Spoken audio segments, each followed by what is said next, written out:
días, bienvenidas y bienvenidos a este módulo sobre innovación pública, a este primer video de dos. Vamos a entender un poco más por qué los gobiernos tienen que empezar a moverse hacia cierto cambio de estructura en una dirección en donde nos permita ser más flexibles y nos permita también poder brindar las respuestas que la ciudadanía está esperando de los gobiernos de una manera eficiente, eficaz, pero que sobre todo podamos entender qué está pasando y cómo los gobiernos a niveles locales, a niveles regionales, a niveles nacionales, puedan empatar en estas necesidades y en estos procesos que estamos haciendo. Me permití hacer una presentación que me va a servir de apoyo para este primer video. Mi nombre es Carlos Torres Barrientos. Es un gusto estar con ustedes. Y bueno, pues comenzamos. No quería dejar, aunque parece un tema muy, muy obvio y muy claro, no quería dejar de presentar este tema. ¿Qué es innovación? Tomé la definición de IDEO, que me parece la más clara, la más certera, e incluso solo rescaté las palabras clave de lo que para ellos significa innovación y del concepto que queremos transmitir a través de estas sesiones. Es un proceso de mejora, de adaptación o de desarrollo para crear valor. Como les comentaba, no dejé la definición puntual, no dejé el proceso completo, la definición, pero sí las palabras que nos dejan saber qué es la innovación, la mejora, la adaptación o el desarrollo para crear este impacto positivo. Ahora, ¿por qué rescato esta definición de Mark Moore sobre valor público? Bien, porque vamos a hablar de innovación pública. Entonces, seguro muchos de ustedes ya conocen esta definición. Y bueno, Mark Moore definió el valor público como lo que está cometido para generar un bien común. Quien lo debe de trabajar, quien se encarga de gestionarlo es el sector público, los gobiernos.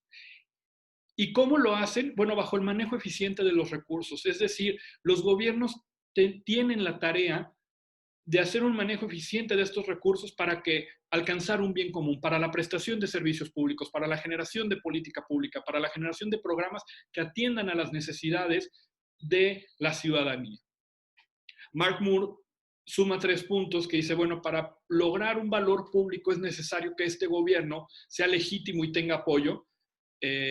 Un tema muy vinculado a la democracia, que me parece excelente.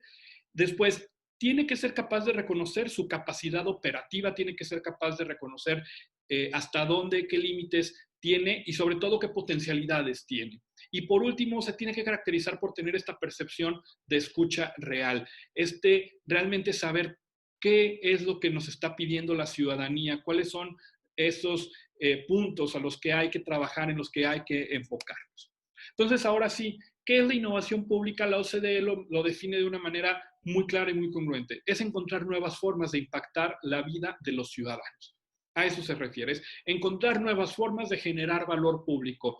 ¿Qué podemos hacer para que sea flexible, que cambien esas estructuras, como les comentaba al inicio de este video, y cómo lo podemos enfocar? Bien, también quise mencionar este triángulo de la jerarquía de la imaginación de Brennan, que a mí me parece excelente porque se le puede dar una lectura de arriba hacia abajo y de abajo hacia arriba, aunque el autor no lo recomienda así, pero lo voy a explicar por qué. Bien, Brennan nos dice, bueno, la imaginación son estas ideas, estos chispazos que tenemos de repente cuando vamos caminando, cuando estamos en algún momento de tranquilidad y que podemos definir a lo mejor algún proceso que venimos arrastrando y que no habíamos tenido la clave para solucionarlo. Ahora, la creatividad es esta habilidad con la que la imaginación la podemos trabajar. Esta creatividad se refiere a las herramientas, a los modelos, seguro muchas y muchos de ustedes conocen herramientas como Design Thinking, etcétera, que nos ayudan a pasar todas estas ideas a que empiecen a tomar forma. Y bueno, el siguiente punto habla de la resolución de problemas. Todo esto tiene que ir encaminado a una resolución de problemas. Y por último, tenemos un reflejo, el impacto. Sabemos si realmente este proceso que tuvimos, esta idea, que pasó por un proceso de creatividad, que se utilizó para la resolución de un problema, tiene un impacto positivo o no, este reflejo. Sin embargo, seamos conscientes, quienes han formado parte del servicio público en diferentes órdenes, podemos asegurar que casi en el día a día estamos en este proceso, en la resolución de problemas y en el reflejo, es decir, el día a día, la prestación de servicios públicos, la aplicación de políticas públicas no nos permite ir más allá. El día a día nos va comiendo, va avanzando poco a poco, entonces siempre estamos en la resolución de problemas y en el reflejo, resolución de problemas y reflejo. Claro, viene de una planeación, viene de un programa que tenemos que cumplir, pero el día a día no nos permite llegar a estos procesos de imaginación o de creatividad, entonces parece que la innovación nos queda muy lejos, que no tenemos tiempo para la innovación, cuando debería ser al contrario, y más adelante vamos a ir explicando en qué espacios y cómo se puede manejar este proceso. Esto es lo que queremos empezar a cambiar, empezar a definir que sí se puede tener procesos de imaginación, de creatividad para la resolución de problemas y tener un impacto positivo. Les dejo aquí una lectura que me parece súper interesante para estos días, para estos momentos, porque estamos en crisis. Tenemos una crisis de imaginación, tenemos una crisis de no saber hacia dónde avanzar, no saber cómo resolver este proceso. Es un documento muy interesante que nos habla de cómo las estructuras, cómo la forma en cómo hemos venido trabajando parece que en algún momento nos delimita a pensar en qué podemos hacer más allá de las acciones que ya estamos tomando en el día a día. Es realidad, estamos en crisis. Quienes estén más interesados también en estos temas, el académico Joan Subirats últimamente ha escrito, ha tenido algunas entrevistas muy interesantes para entender cómo ha estado cambiando esta relación de la esfera pública, cómo nos ha venido a impactar esta recesión a nivel mundial y por qué más que antes es importante este proceso de innovación. Me permití, soy muy fan de la Fórmula 1 y me permití integrar esta imagen que me pareció excelente porque también da el punto con el proceso general que han estado llevando. ¿Por qué? Porque parece que en esta carrera la tecnología va en primer lugar, seguida por la sociedad que de manera general en estos modelos de comportamiento vamos tras la última tecnología. Después reaccionan las empresas, es decir, las empresas que no tuvieron esta punta de lanza de tecnología reaccionan y empiezan a aplicar en sus modelos, empiezan a definir cuáles son estos procesos que van a seguir para poder cumplir las demandas de la sociedad que va en segundo lugar. Y por último, parece que van los gobiernos. Y los gobiernos muchas veces se empiezan a quedar atrás. Vamos a pensarlo y les pido que cada uno haga un ejercicio interno en todos estos procesos en donde el emprendimiento y la innovación han dejado atrás a los gobiernos, han cambiado las estructuras sociales, han cambiado la forma de generar ingresos para un sector de la población y los gobiernos muchas veces no tienen ni la normativa ni la legislación para poder no controlarlos, pero sí para regularlos, para saber cómo van a empezar a hacer estas reglas del juego después de que la tecnología rompió. Entonces me permití esta imagen de la Fórmula 1 para expresar que no es que el gobierno tenga que ir en primer lugar, simplemente que tenemos que entender la importancia de la tecnología, cómo nos va liderando, pero que sí, al llegar a la meta, tenemos que ir parejos, tenemos que empezar a entender estos procesos, si no, la carrera se va a quedar siempre igual. Y tenemos que empezar a pensar estos procesos de innovación para poderlos transformar. Me permito también incluir una frase de un mentor personal, el doctor Isaac Lucatero, académico, especialista en temas de emprendimiento y de innovación en México. Y él nos decía, antes de iniciar un ciclo escolar, que pensáramos en esto, que los salones siguen siendo del siglo XIX. Los profesores, la mayoría somos del siglo XX, pero nuestros alumnos también, ya la mayoría son del siglo XXI. Ahí está el reto de la educación. Y cuando nos hacía nos hacía esta mención, yo hacía una analogía hacia el gobierno. Pensemos que los salones son estas estructuras, estas formas de trabajo que tenemos en los gobiernos, que venimos arrastrando al menos de unos 100 años para acá, o a lo mejor un poco menos, pero que las seguimos trabajando. Nosotros, involucrados en el servicio público, fuimos formados en escuelas, fuimos formados en las propias administraciones públicas de un estilo, de una manera. Y los alumnos son la ciudadanía. Esta ciudadanía que también está movida, regresamos a la imagen anterior, por la tecnología, que también está pensando cosas más allá que nosotros, que las estructuras, que las formaciones no nos dejan ver y que nos tienen que permitir estar a la altura, poder responder a sus necesidades. El objetivo de mostrarles esta frase es hacer la analogía con el gobierno de saber, bueno, ¿qué tenemos que hacer?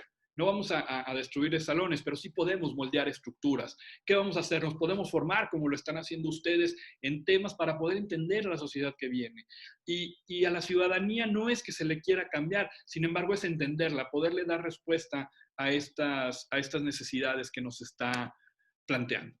Por último, menciono un texto del maestro Amalio Rey, también especialista en temas de innovación, porque él nos menciona en un texto bastante interesante que para hacer innovación pública, para hacer innovación adentro de gobierno, se tiene que entender que puede ser de 6 tipos, es decir, no tiene que ser un trabajo completo, no tiene que ser que involucre estos 6, con que empecemos a trabajar en cada uno de estos puntos nos ayuda bastante y nos ayuda a definir este punto.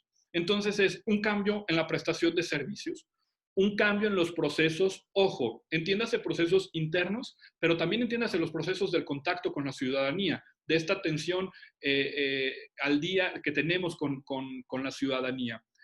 Tercero, una cultura organizacional. ¿Cómo podemos empezar a trabajar con los equipos de los servidores públicos, con los compañeros, para poder empezar a dar un cambio en esta mentalidad? Cuarto, lo que mencionaba hace unos minutos, las estructuras. Parece que las estructuras no nos permiten movernos, y cómo podemos empezar a hacerlas un poco más flexibles. Empezar incluso a pensar en nuevas formas de vinculación y de colaboración interna y externa, que va muy ligado también a los siguientes 2 puntos, el marco administrativo y la legislación. Es decir, varios de estos puntos pueden hablarse desde la participación ciudadana, pueden hablarse desde la transparencia, pueden hablarse desde la colaboración entre diferentes dependencias y con la ciudadanía, pueden hablarse desde el uso de la tecnología. Por eso es importante entender que nosotros no tenemos que hacer el cambio radical en cuanto a la prestación de una política pública. Podemos empezar a hacer pequeños cambios punto por punto en estos 6 tipos, y estamos haciendo innovación pública en este proceso. Como último punto, no quisiera dejar de mencionar esta frase, haciendo también alusión a esta esfera pública que comentaba al inicio, en donde mencionamos que el gobierno ya no es el gran diseñador de lo público. Debemos estar conscientes que este avance que, como les comentaba en la carrera, ha tenido la sociedad, nos habla de que cada vez la iniciativa privada está más involucrada, las asociaciones civiles están más involucradas, y el diseño de la agenda de lo público tiene que empezar a ser compartida. No se empiezan a perder estos roles ni esta independencia de cada una de los actores, pero sí tenemos que entender que quien lo gestiona es el gobierno. Entonces, la responsabilidad no se va, pero el diseño sí es compartido en este proceso. Es por eso que hablamos de innovación pública, es por eso que hablamos de la necesidad de que los gobiernos comiencen a poder prender focos, a generar estrategias que vayan a entender más a la sociedad, que vayan a entender más a la tecnología, que puedan utilizar la tecnología en sus procesos para generar valor público, que puedan empezar a cambiar estructuras en este proceso. Y pues con esto concluye el primer video sobre innovación pública. Les reitero, mi nombre es Carlos Torres Barrientos. Es un gusto estar con ustedes. Nos vemos en el siguiente video. Muchísimas gracias por este proceso. A sus órdenes.